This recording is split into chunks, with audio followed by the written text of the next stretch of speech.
All right, HBCU land, HBCU family. It's Kyle T. Mosley here with Coach Darryl Stewart on the line.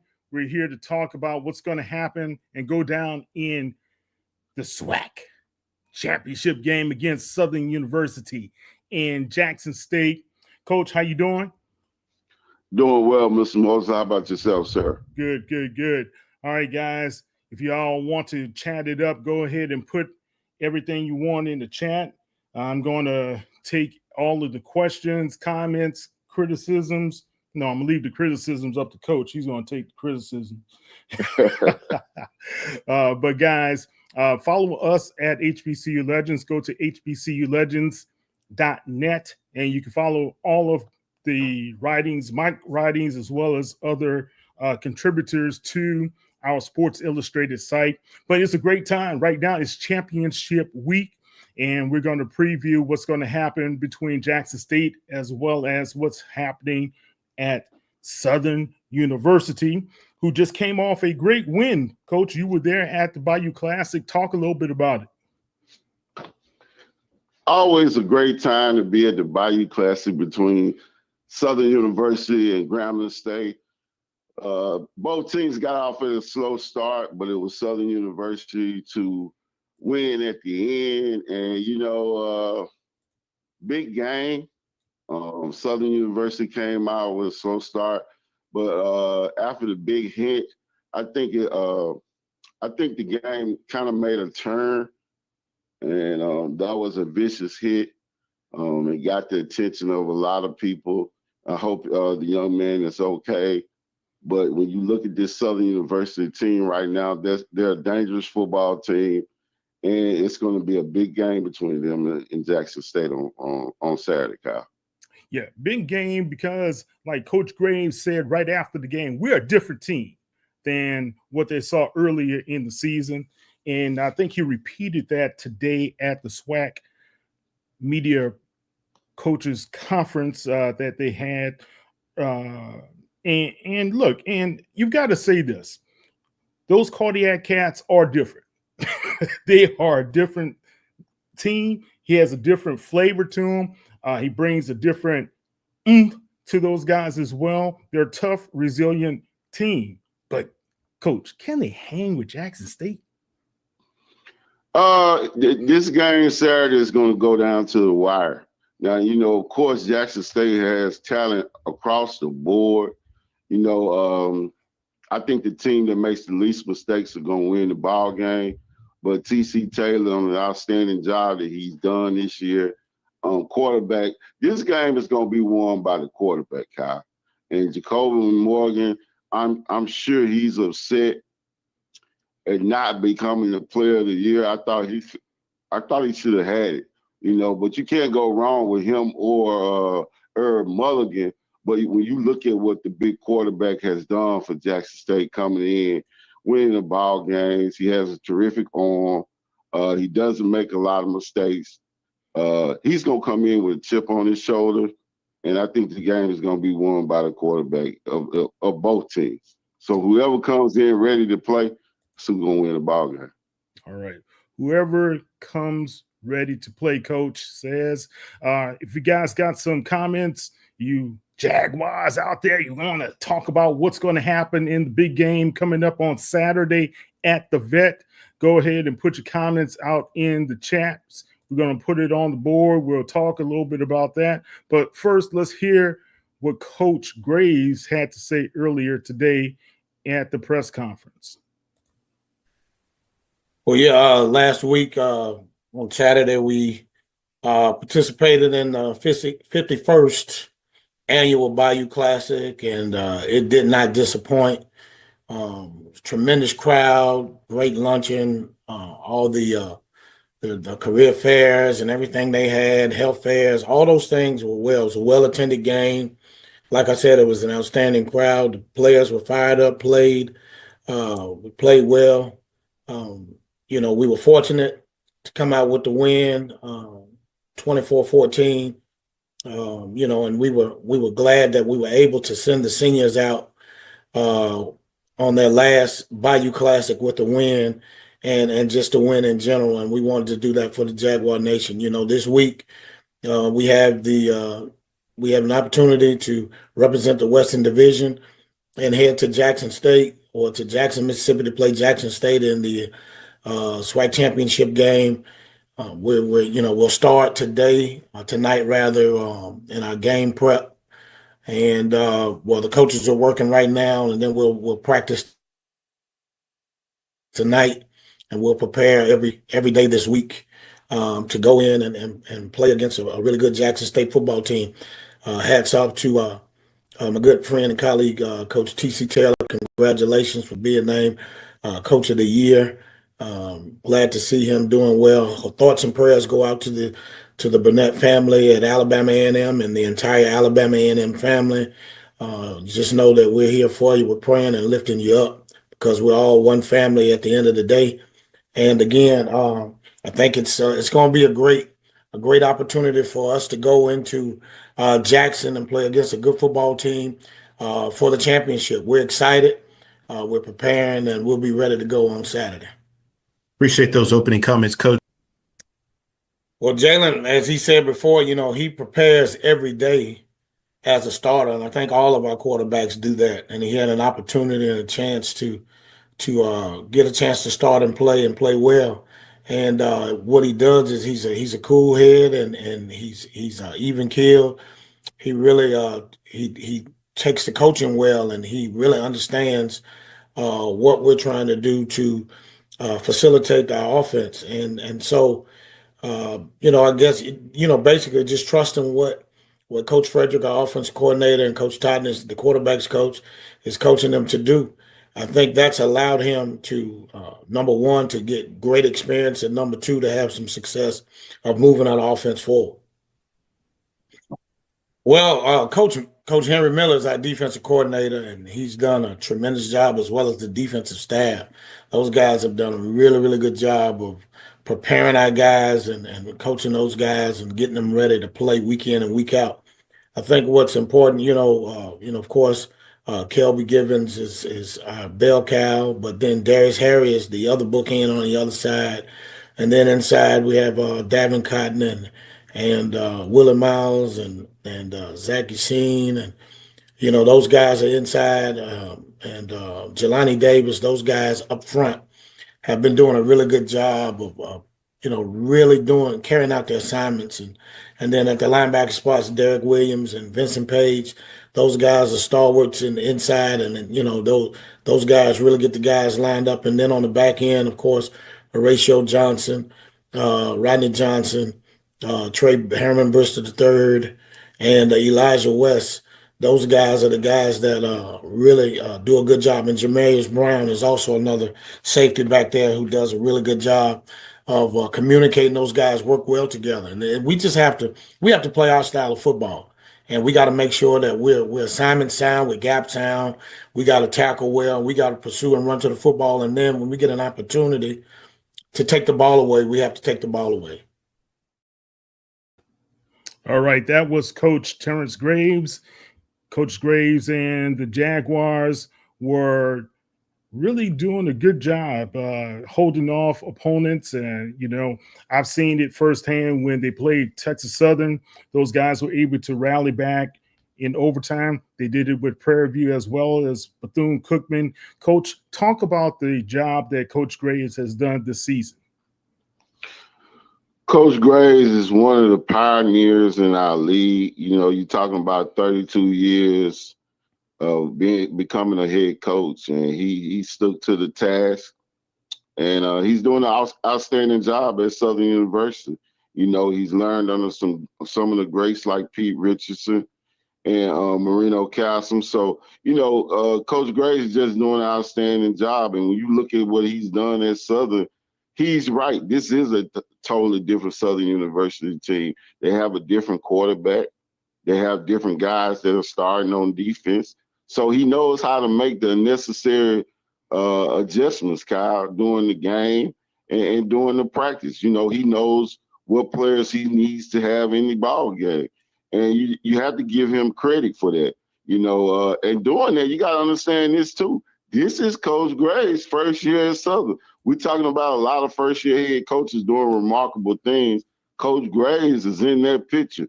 And to do what he did, and the biggest part about this is a young Southern University ball club. So these guys will be returning. And, to do that at a high level like that, you got most of your team returning back for next year. It just shows the leadership and the task and what he brings to the Southern University program. Yeah. You talk about young Jalen Woods. And think about this, guys. A couple of games ago, we're not talking about 6 games ago. We're not talking about 5 games ago. Just a couple of games ago, this freshman was thrown into the starting lineup after he felt Noah Biden wasn't as effective as he could have been, as well as TSET.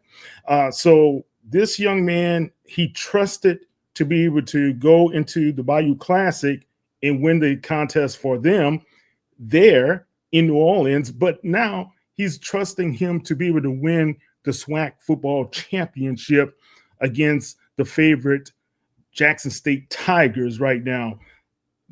That's a lot of trust to be able to put into somebody, especially like you said, your first year as a rookie head coach yourself. Yeah, Kyle, this kid as a freshman, and I'm looking at him, he played poised. He didn't make a lot of mistakes, and he did what the coaches asked him to do. But that just goes to show you the testament of Coach Graves. He had TSET. Then he went on from Noah Biden. This team is loaded with talent. They're young. But his tenacity as a head coach and saying, hey, if this guy don't do it, the next man up, it takes courage to do that. And he found this kid was on, 3rd string of the depth chart. Yeah. So, this Southern University team is young. They're loaded with talent. But to have a young football team in the championship game his first year, and you have to give hats out to the staff. Staff stuck with it. They didn't get nervous. They didn't get rattled. And they just kept rallying at the next man up, working hard as a staff. And look and behold, his team is in the championship game. It's going to be a tough game, Saturday. I really do think that Jackson is loaded with talent. I think it's going to be 27-20 Jackson State. But, this is a different Southern University ball club. They're playing lights out on defense, and that kid, the safety Brister, he's a Sundays player. And I'm not just talking about how he's a ball hog. He's a big safety. You're talking about a 6'2", 6'3" safety that can run, that can go up and get the interception, that breaks on the ball well. And this kid is just a freshman. Wow. And so, just a freshman. Yeah. I didn't know Bristol was just a freshman, man. Golly. And that's remarkable. These coaches are up all night. They're working hard because they know at Southern University it's championship or bust. It takes a strong guy to be ready for that type of mentality at that job. But what better guy to have it than Coach Graves? Coach Graves, tremendous job for him as well as the Jaguars. Those guys went, was it 7-1? 7-1 in the SWAC this year. And it's a tremendous testament to the faith that A.D. Banks had in him as well. So Jalen Woods, he only completed just 9 of 17 passes, but it was for 188 yards, 1 touchdown and an interception. Senior wideout Chandler Whitfield, who also was the Bayou Classic offensive MVP, he picked up 5 receptions for 146 yards and a tremendous touchdown. Man, did you see that catch he had, man? Yeah, outstanding catch, but wow. An outstanding throw. Yeah. You're talking about a freshman that had the guts to stick in the pocket and take the big hit while he was throwing the football. But that, like I said, that's just the testimony of the head coach to go with a true freshman in a big football game like this. And then you have him again this week in another big championship game. So, like I said, this team is loaded with talent. They're just young. But to have a 90% freshman sophomore football team in the championship game, first year as a head coach, is remarkable. Very remarkable. And on the opposite side of this break, we're going to pick up and talk a little bit about Grambling, what's happening with those guys, but also we'll hear from Coach T.C. Taylor, who is the coach of the year for the SWAC this season. So stay with us. We'll be back in 2 and 2.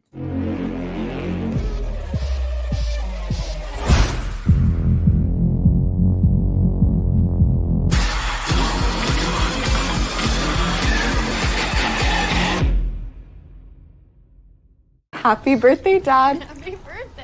I got you something. We said no gift. We had to get you something. Thank you, honey. I got you this. Did you do this yourself? Yeah, I had a great teacher. Happy birthday. I love you. I love you too. Love you. Thank you. This is from me Oh. to you.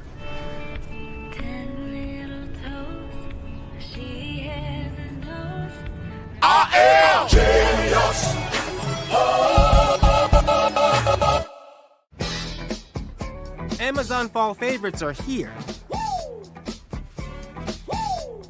Save on fashion, home, beauty, and more. Shop Amazon Fall Favorites now.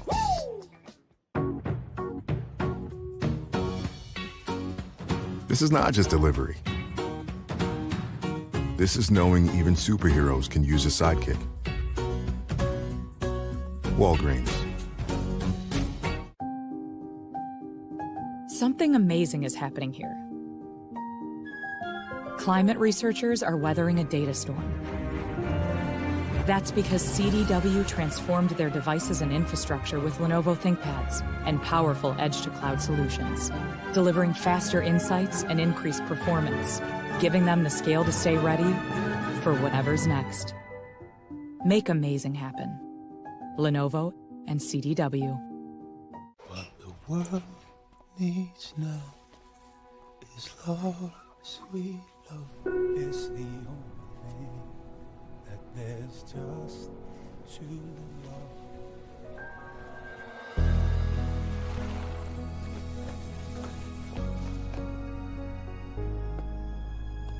What the world needs now is love, sweet love. Incredible story. Thanks, Louis.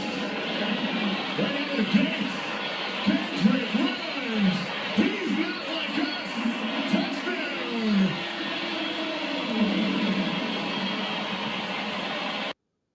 That was Mr. Kendrick Rhymes putting the dagger into the Tigers as the Jaguars went on to win the Bayou Classic. But that run, that 45-yard run there, Coach, that really punctuated what the Jaguars were about, finding a way to be able to hold off their opponents when they need to at the opportune time. How important is it to have like Dillon and Rhymes in the backfield and Russell as well? Well, it's very important because now you're a balanced football team, you know, and I think that's what Southern is right now. They're very balanced. They can run the ball. They can throw it. The big receivers can jump up and catch it. And so they're very balanced, but it took time.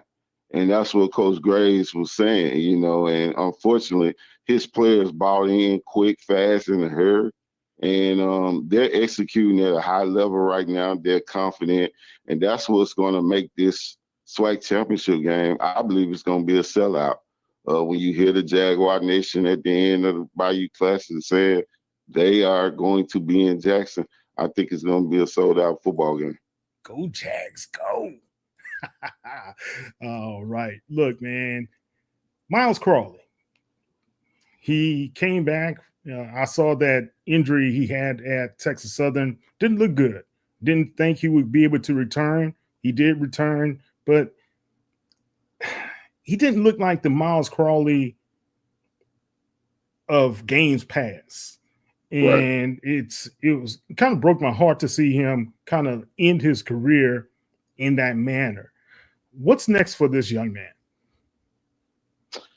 Well, you know, he has to get himself ready for the next level. You know, I don't know what he's doing to prepare himself, but he has to get with a sports agency and go out to some of these big quarterback gurus or quarterback camp and just work on his fundamentals. He has the arm, but he needs to work on his fundamentals. He needs to work on his footwork and his release. When you look at Miles Crowley, he's a big pocket passer with a slow release. He needs to work on his release, get his release quicker, and it's not a hard thing to do.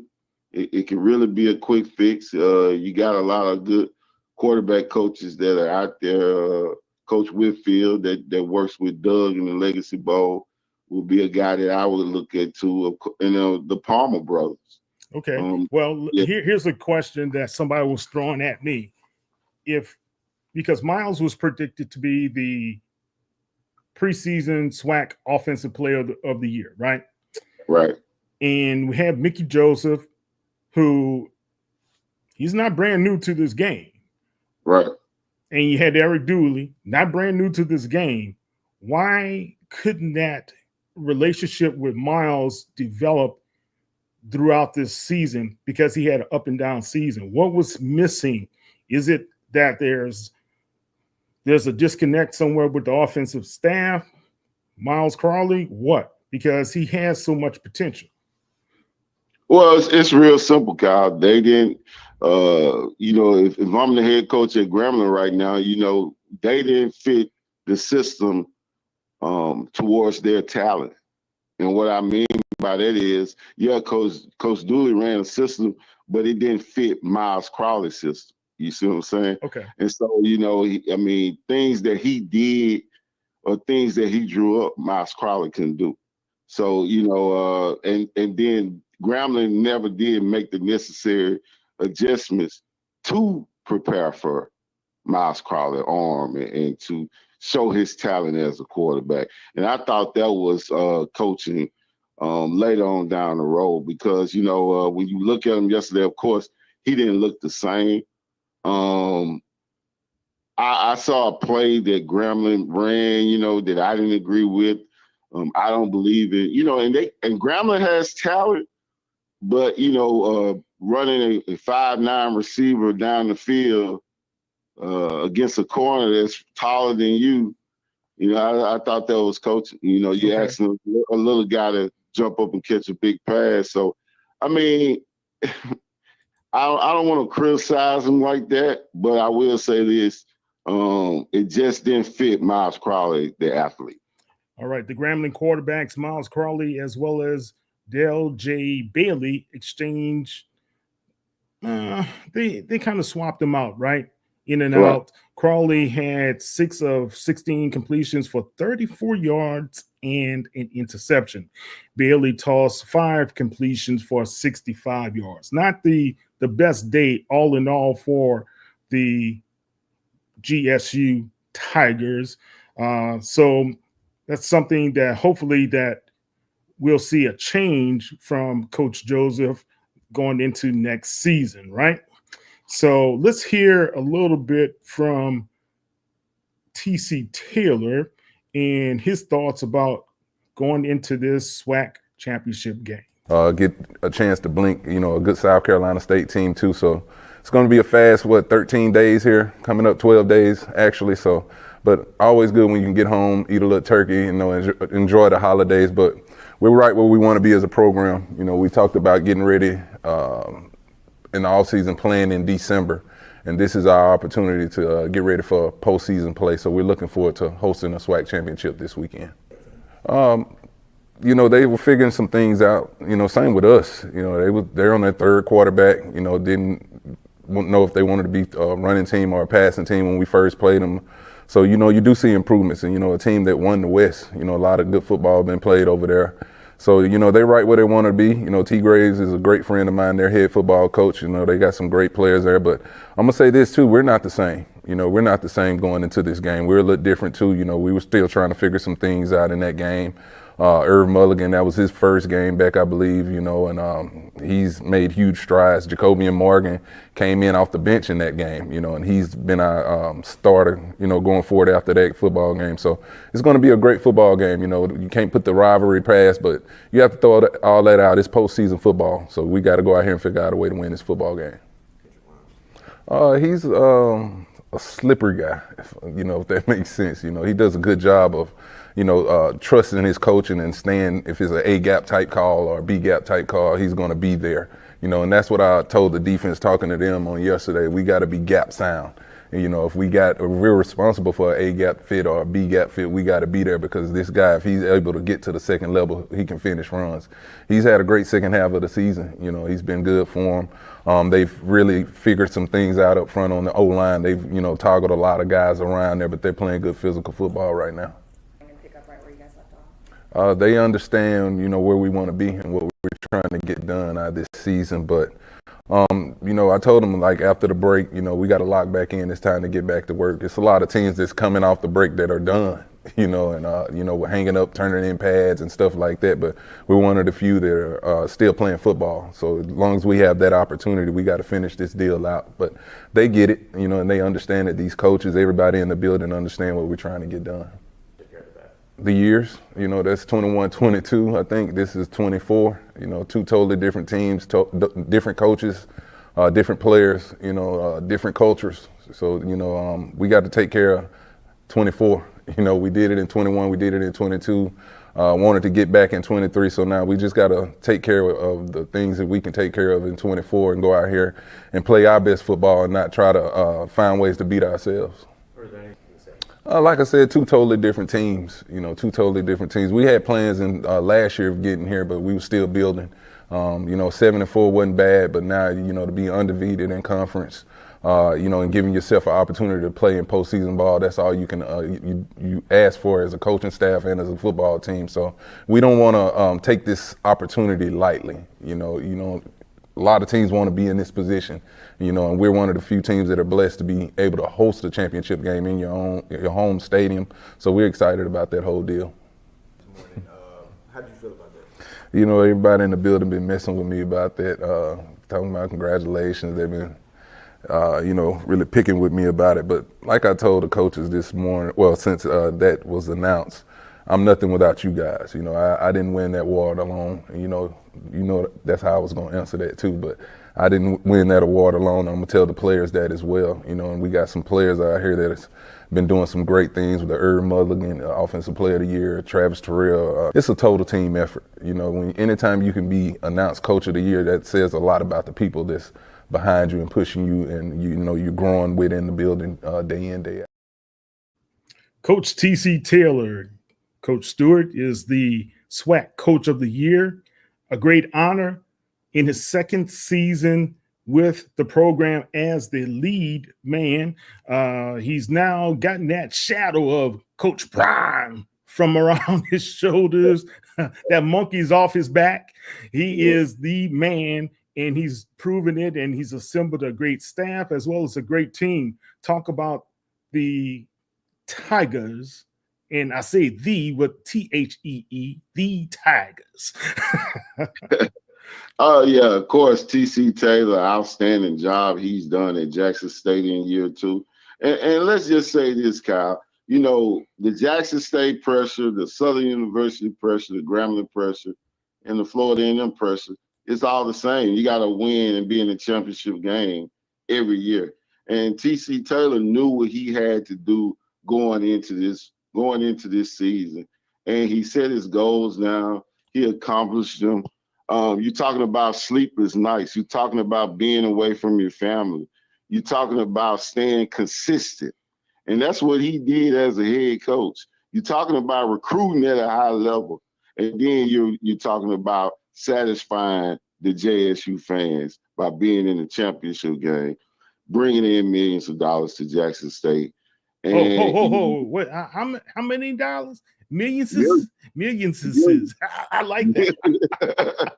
And so you have to give this guy credit, man. A lot of people, say, "Oh, it's Jackson State," but to rebuild a roster, to get high recruits in, is very hard in a short period of time. And this guy committed himself to the job, and he did a remarkable job. And just got to congratulate him on getting Coach of the Year. He deserved it. And but the kicking part to this is this: he has to defend it next year. And so that's what I want coaches to know about taking these big jobs. You have to be ready for it. Yeah, they're going to enjoy this, but he has to defend it next year. And that's what makes these type of jobs hard. But, you know, you got the best two teams in the SWAC ready to win a championship. And like I say, it's going to be Ali versus Frazier on Saturday. Who's going to be Ali? Who's going to be Frazier? We know that's the deal. A lot of people don't realize this. Ali lost that first fight against Frazier in New York City. And the heavyweight, everybody thought Ali coming back into the ring, he was going to put it on old Smokey Joe. Well, Smokey Joe smoked him twice, rocked his bell, knocked him down. So who's going to be the knockdowns? Who's going to have that thump and that thunder? We're going to talk about that. The keys to winning the SWAC championship on the opposite side of our commercial break. Guys, don't forget, we got a number of comments. We're going to put some of these comments up as well, but we're going to talk about what's going to happen in this game, some keys. Coach Stewart is going to break us down. November is American Diabetes Month. And while nearly half of us have diabetes or prediabetes, every story is personal. There are stories of strength. Every day is different, not one day is the same. Hard work. No es tenerle miedo realmente a la enfermedad. Es saber cómo combatir la enfermedad. And heartbreak. When she passed away, it was because of diabetes. But no matter your diabetes story, we fight for you and to find a cure. Join us at diabetes.org. To the inconsiderate monster who has been stealing my pudding, I hope your conscience eats at you as you have eaten my pudding. Bring my pudding back. I wish you the worst, Dale.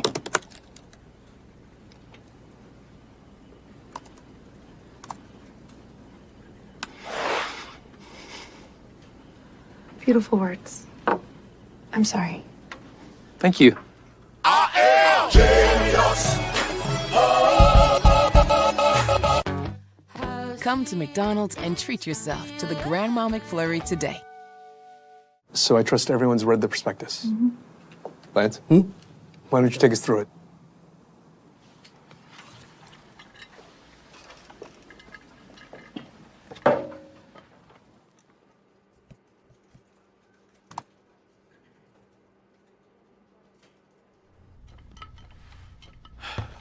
Let's get into the prospectus. Okay. I am genius.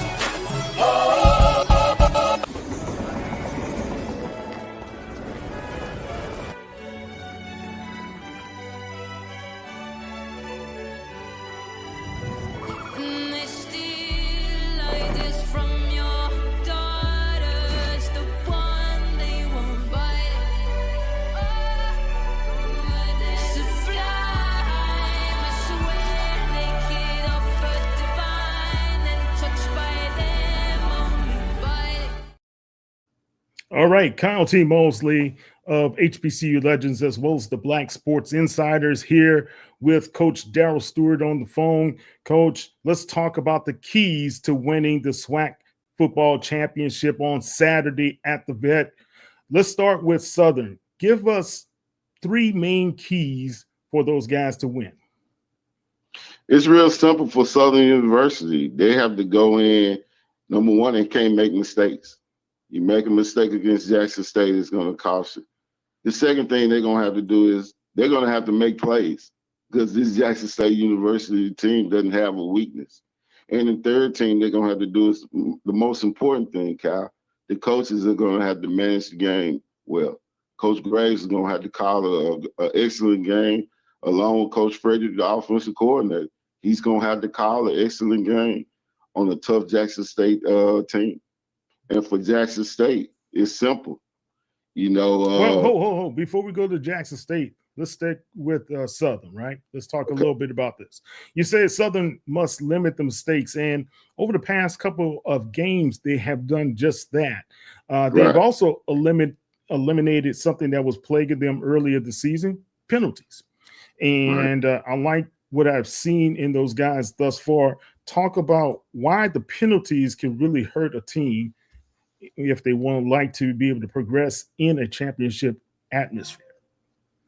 Well, the penalties can hurt you because if you give Jackson State grace field position with players like Herb Mulligan and Fertillion, the big 6'5" wide receiver that destroyed Alcorn, it will capitalize and hurt your team. You can't get down against Jackson because you're asking a young football team to come from behind. It's going to be hard to do. And so you don't want to make those mental mistakes and have to coach the team up in so many ways during the game. You want to limit that and stay focused and just try not to get behind, because like I said, if you make those type of mistakes, a bad penalty, get in bad field position, Jackson State will make you pay for it. Okay. And also, we forgot to mention congratulations to Mr. Gibbons, who is the co-defensive player of the year for the SWAC. And he was wreaking havoc against the G-men. And I just would like to say he's one of the key players I would have as far as the X Factor is concerned. Who are a couple other X Factor players on that Southern team? Of course, Kelby Gibbons. He kind of reminds you of a Von Miller. This guy's a wrecking machine, Kyle. And he has the rest of the players on defense thinking that way. And another guy is Herman Bristol III. This kid is going to be a star. Southern University hadn't had a star on defense in a long time. This kid is going to be a star in this league. And they just have a great defense right now, a young, talented defense. And I just think it's going to be a tough game on Saturday if these guys get to clicking. Yeah. And you heard Coach T.C. Taylor talking a little bit about Rhymes as well as what he can do, be able to be that explosive threat for the Jaguars whenever they need him to do so as well, coming out of the backfield. Let's turn our attention to Jackson State. Who are some of the players that you would say will be the keys to winning for those guys? Of course, they have to contain the big quarterback. This kid is poised. He can hurt you. He can make all the throws. If you let him sit back there, he's going to destroy you. He's playing at a high level right now. Jacoby and Morgan is the key to this. You know, a lot of people talk about Herb Mulligan, but the key to this Jackson State team right now is Jacoby and Morgan. When you look at what he did and his weapons, you know, they went down to Alcorn and literally destroyed Alcorn, Cal. You know, if you don't tackle the big 6'5" wide receiver Fertillion, he'll hurt you. You know, this kid can catch a hitch and take it for 80. And he's just physical, a big physical wide receiver. Kind of reminds you of the great Michael Hayes from Southern University. But when you look at this kid, he catches the ball and he runs like a deer. If you don't tackle him, Southern's going to have a long day because this kid can hurt you. And, of course, Herb Mulligan. Herb Mulligan is going to play on Sundays. I don't care what nobody says. This kid is a physical running back. He has that it factor. He can take it to the next level. And you know, Jackson State just loaded with talent. Then you got the other big 6'4" receiver, Spencer. And so, you know, Jackson State just can't beat themselves. And like I said. Like we always say, in Irv, we trust, right? Right. What are some of the keys for Jackson State as a team that they need to do? Give us 3 keys that come to your mind, how they could be able to win this game. Well, it's going to be a big crowd. I think it's probably going to be the biggest crowd they played in all year. And so they can't get too overly hyped. They got to stick to the script, stick to the game plan, and do what their coaches tell them to do. 2, the quarterback can't make mistakes. You know, just stick to the script. Don't try to do anything fancy, and don't beat yourself. You know, Southern will make you beat yourself. You know, and then the third thing, They can't, get caught up into the hype, the pushing and the shoving. Don't cost the team penalties. Go to the sideline. Don't get into the big fights and what we see in these games these last couple of weeks. Stay out of the way. Stay out of the refs' way. And if they Stay can out do of the that, refs' way. I like that. out of the refs' way. If they can do that, they'll win the ball game. All right. We got Keep It Up Fam. He says all Jackson State had to do is get off the bus. They're the SWAC champions. They'll be ready to beat South Carolina State next week on the 14th, rather. All right. So interesting. Keep it up, fam. He has some other interesting things to say about the FCS. We'll talk a little bit about that later in the program. But Coach, this is going to be a good affair. I think right now both teams have started to trend in the right direction. So you don't have one team that's kind of tailing off, and you have both of those teams really getting to those spots because they are playing at a high level. And Keep It Up Fam just said they'll bring the SWAC title back to Walter Payton and make over $1 million in the process. Talk about a win-win for JSU. JSU, Man, rock you, yeah. Well, of course, you got to give A.D. Robinson credit, man, bringing this game in Jackson. Yeah. A possible sellout crowd, hotels. You're talking about the city's going to make money. Everybody's going to make money. And of course, it's the championship game to host that. You got to give credit to the JSU administration. We don't give these administrators a lot of credit, but they put the pressure on Coach Taylor and on A.D. Robinson behind closed doors. And so the job that the Vice President, Dr. Gregory, and President Thompson, what they do at Jackson State, hey, give them credit. They're off to a great start, and it's excellence, Kyle. Yeah. I want to hear from you, SU Jaguars, as well as do GSU fans. Talk to me. What's your score prediction? How do you see it? What's it going to be? What's it going to be coming down at the vet on Saturday? Coach, give me your prediction, Doc. Well, of course, it's going to be a hype game. And, you can throw the record books out, kind of like the Bayou Classic. But if you let Jackson State talent get to rolling, Kyle, it is just hard to stop this explosive offense. Like I said, Southern hadn't seen big receivers like they're going to see on Saturday. And if they show any signs of weakness, Jackson State I say Jackson State 28-14. All right, Coach, 28-14. He sees this probably as an early defensive struggle. And that's kind of the similar score that Jackson State had against Prairie View that first year, right? 24-17, I think, something to that nature. It wasn't until James the Problem Houston turned the game around with that interception, pick six, and that was a great scene to be able to behold. I was right there at the vet, and man, when they started playing JSU Rock You, ooh, it was over, baby. All right, let's talk. If you guys got any more, we're going to talk a little bit more about the game, but let's pick up on some more important topics that has recently hit the wire, man. And we got to start off with Mike Tomlin, 18 straight winning seasons as the head coach of the Steelers. Right quick, how do you feel about that? Very, very. When you talk about African-American coaches, when you're talking about Mike Tomlin operating at a high level, he's coaching at the pinnacle. He's in the NFL. And so, we all dream and desire to coach on that level.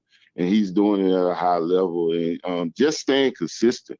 I would like to know, how does he stay consistent at that level, with all the distractions, staying focused. It's very tough to do. He has done it, Kyle, and just a remarkable job what he has done for that Steelers organization. and their program, because you do not hear about a lot of Steelers players in any off the field problems. They all get paid with. And shout out to the Rooneys. You know, right. you just don't hear a dysfunctional organization. All right. Let's talk about another NFLer, Teddy Bridgewater. He's now the head coach of his alma mater, the Northwestern Miami Bulls. And those guys have been, let's see, they won the first game 69-0, 66-12, the second one. And the one latest was 55-0. All of those are playoff wins, Coach. Playoff wins. And now he has his team in the semifinals, a game away from advancing to the championship round. Congratulations to you, Teddy. And we got to talk about Jerry Mack, who's now the new head football coach of Kennesaw State. Of course, he is the former head football coach of NCCU, as well as he's a former coach of the year. Talk about what Jerry Mack will bring to that program for the Owls. Well, first of all, congratulations to Jerry Mack on getting an outstanding job. He's been on this coaching race for a long time. He's won championships, and I'm sure he's going to do it at Kennesaw State. He's in a great area, the Atlanta area, my second home. It's just a remarkable thing for him to go in and get that job and now perform at a high level as being a head coach. And I'm sure he's going to do an outstanding job of getting talent in there to win that conference. All right. Of course, if we did not mention this earlier, Bubba McDowell, we know, is out at Prairie View, but we also had Dawson Odoms to be released from his contract over at Norfolk State this past week. And Dr. Melody Webb was in control of that. They're doing a national search there. Anton Goff at Prairie View, he's doing a national search as well. Both of those guys have engaged search firms to be able to do the process. I have an article coming out on that a little bit later this week, so we'll talk more about that. But also, Connell Mayer is now out at Alabama A&M. Talk about what you see on this landscape. Are we going to anticipate a couple more firings ahead? Well, I'm just going to talk about the ones right now that I know about, and those ones you named are all in search of a great head coach. I think what they have to look for now is a guy to come in and be patient. Coach Darryl Stewart, I think that's a good guy. Hey, I'm ready. I'm ready, Kyle. I'm ready. But when you talk about a Prairie View right now, you're in that talented city of Houston where it's loaded with talent. But I think what's happening is the administrators want to win right now. So you have to create a great game plan to win in year one. There's no more strategic 3-year plans. And so, guys, the only thing that I can tell you and that I've been told, your game plan needs to be win in year one. And so if you're not a talented recruiter, if you don't know a lot of high school coaches, or if you're not connected, these type of jobs are just not for you, because you're going to have to win in year one. Okay, well, we got a winner who's out there on the market. He's now the running backs coach at Duke University, but he's been interviewing for a head coach's job. He was an interviewee at Rice University. I think he also was up for one of those Florida schools to interview there as well as a head coach. We're talking about none other than HBCU National Championship coach from FAMU, Mr. Willie Simmons. Coach, what's going on? Why hasn't Coach Simmons been able to land a big job that he's more than capable of improving that program wherever he goes? That's a great question, Kyle. I mean, Coach Willie Simmons shouldn't be on the market too long. I don't know what's going on in the interview process, but clearly he's a great head coach. And if I'm a president right now, I'm trying to look for ways to snatch him and get him off the market. Now, of course, his price tag is up right now. He's making $500,000 at Duke, $550,000 at Duke. He's making big money. So you talking about a head coaching position. Could that be the problem? I don't know. We don't know. But unfortunately, he has to find the right fit. You know, I was very shocked that Southern Miss didn't go after him, but they went after Coach Huff at Marshall. You know, that was a good job. And he is only a one-win coach this season. Right. That was so interesting. Why? Because I know Jerry Mack was up for that position as well. Right. I thought Coach Simmons would have been a very high on their list. I do know in talking to the people over at Rice, Coach Simmons was right behind the coach that they brought in, Coach Abel. So we'll see and keep our eye on him. And of course, you got some NFLers being mentioned, like Ray Lewis for a couple of those Florida, I think the Florida Atlantic position, right? Right. And that's a possibility. You might see him coming into the job or the FIU job. Or you might see him at UCF. You know, UCF, right?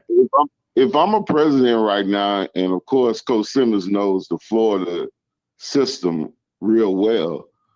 He knows how to recruit that Florida area real well. I mean, I'm bringing him to Florida. I mean, you got great jobs that are open in Florida. I don't know who his agent is, but clearly, he's a winner, and he should land one of those jobs. Okay. And of course, we talked about the Bayou Classic and what happened there. But guys, we got to talk about this. A couple of high-profile guys who made their mark over at Arkansas Pine Bluff. I know people say, wow, that's just Arkansas Pine Bluff. It doesn't matter. These are two important pieces of Alonzo Hampton's team, Giovanni Gibson as well as Mekhi Higgins. Those guys are entering the transfer portal. His top offensive threats are now leaving.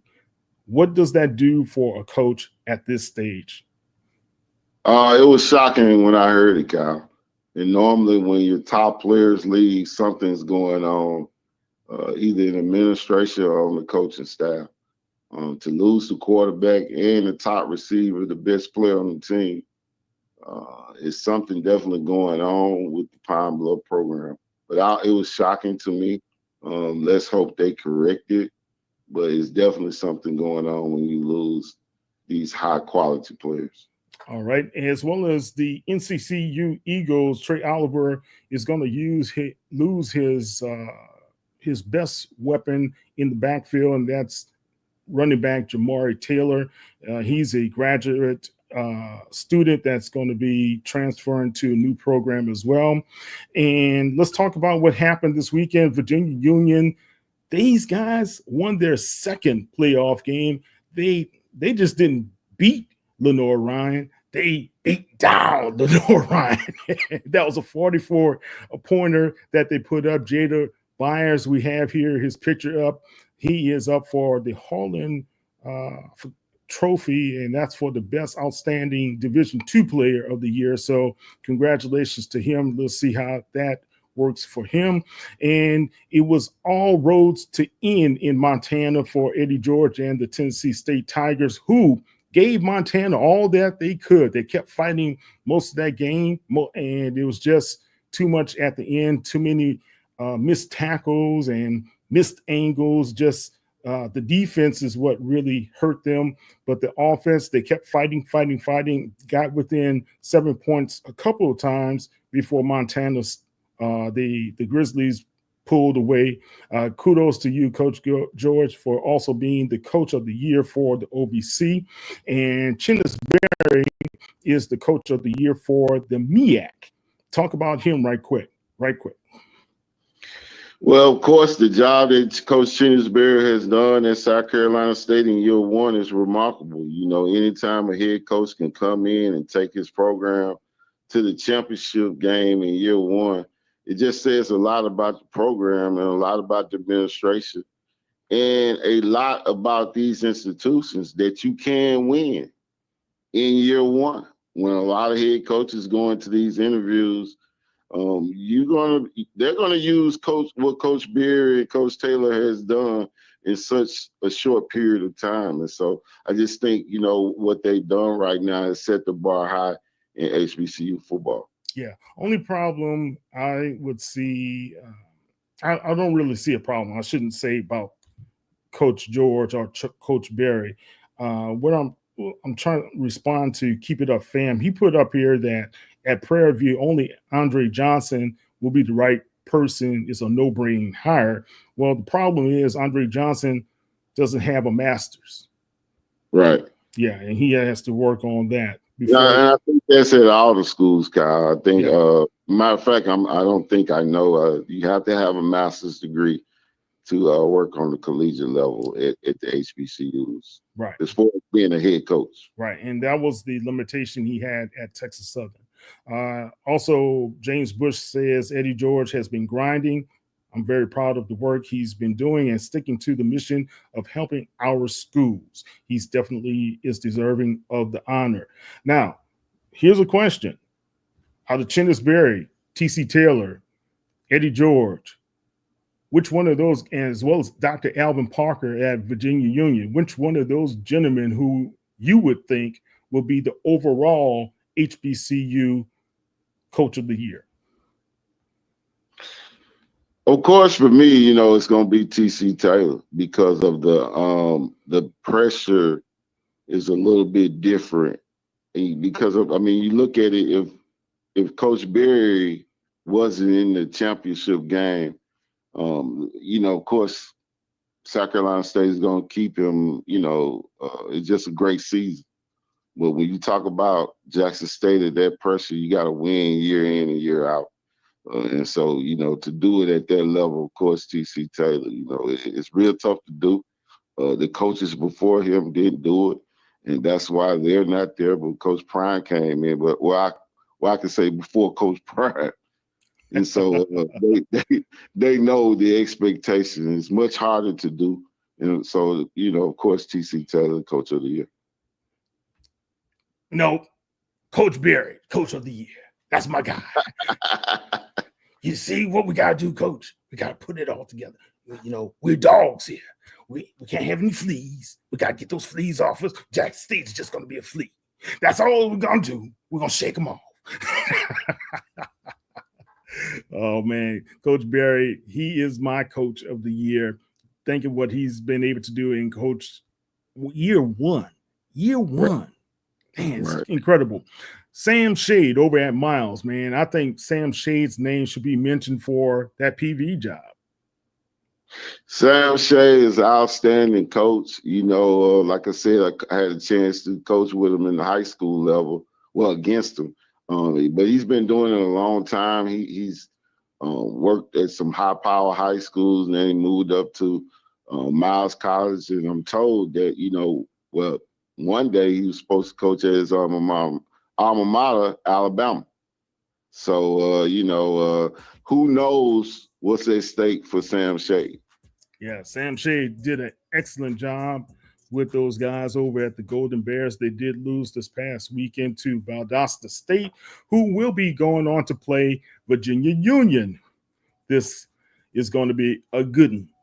That's going to be a good one. Tremaine Johnson, he is an excellent coach, and I think he was the first Black coach in that conference to be hired, right? And what he's done for Valdosta State is tremendous. There was a report by Stephen J. Gaither on HBCU Game Day today stating that Valdosta State is a candidate to go into the SIAC. Wow.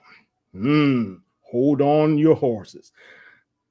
That is going to be a good move. That's going to be a move to help elevate the SIAC as well, man. So hold on. We're going to have more coming from that. And, Gaither is on top of that, especially when it comes to Division II. So that's awesome to see. All right, Coach, any last thoughts about the big games? Any last comments before we sign off? Well, Kyle, it was a great season. Disappointed for some teams, but, the head coaching position is a tough position. A lot of us want to get into it, but you got to be ready for it, man. And it's tough right now, man, for these guys, man, because you hate to see anyone lose their job, but that's the nature of the business. We know they're going in. But just a great season, man, and I want to congratulate all the coaches and go into the off season recruiting at a high level. Get your NIL money together because I got a high school championship game to go to Friday night, and that's all the parents are talking about. And so my guess is get with your ADs, get your NIL money together, and go out there and get a quarterback, Kyle. Yeah. And if they go to the SIAC, keep it up, fam, said Tennessee State may make that run to the MEAC. Wow. Interesting. Guys, this has been a good show. Follow us at hbculegends.net on Sports Illustrated. And you can check us out on Wednesday night when we have the whole crew coming in from the Black Sports Insiders. And we're going to still talk more about what's going to happen when we have Keisha Kelly of the Black College Experience, as well as Wilton Jackson. We got Jackson State versus Southern. It's a family fight. I'll be there to referee it because I'm from the house, baby. All right, Coach. Thank you so much. Tell everybody how they can find you on the World Wide Web. You can find me at tycoonleague2@gmail.com. Also with the great Kyle T. Moser, HBCUlegends.com. All right. That's right. Go to hbculegends.net. You can be able to find me at HBCU Legends, or you can find me at KTMOZE on X, as well as Facebook, as well as on Instagram. Guys, thank you for following us. Thank you for being with us. And don't forget, be safe out there. Our prayers out to Trent Williams and his family. They lost their baby, newborn as well, he and his wife. Pray for that family. Taysom Hill, he's out for the season. McCaffrey's out for the season. Looks like a lot of these guys are getting injured, but also to the Burnett family, we're praying for you guys losing a tremendous young man. Everybody told me from the Grambling as well as from Alabama A&M that he was just a tremendous, well-liked kid, and to be able to lose him, we just got to keep everybody in our prayers. Grambling lost somebody? Excuse me? Grambling lost somebody? Burnett was a transfer from Grambling. So his first season was with Hugh Jackson at Grambling before he moved on to Alabama A&M. Yeah, keep it up, fam. You got the prayer, you got the hands, yeah. Guys, thank you all for following us. If y'all have any tips, any comments, send them to Coach. I don't take tips. We like to have fun. And Travis Hunter, that's HBCU pedigree. I don't care what anybody tells you. Travis Hunter is HBCU. Shador Sanders, HBCU. Shiloh, HBCU. Deion Sanders, HBCU. Got to follow that. We're going to talk more next show. Talk about the NILs, the problems there. Some of these coaches in big-time FBS footballs, they got big-time buyouts. They're getting fired left and right. Ryan Walters over at Purdue got fired. He is owed $9.3 million, Coach. West Virginia's coach, Neil Brown, is owed $9.7 million. And we can't even get our coaches to be owed $97,000. So I don't make this stuff up, guys. All right, guys. And appreciate you guys. Be with us and stay with us. We'll be back for everything that happens in this wacky SWAC. Take care. Have a good one.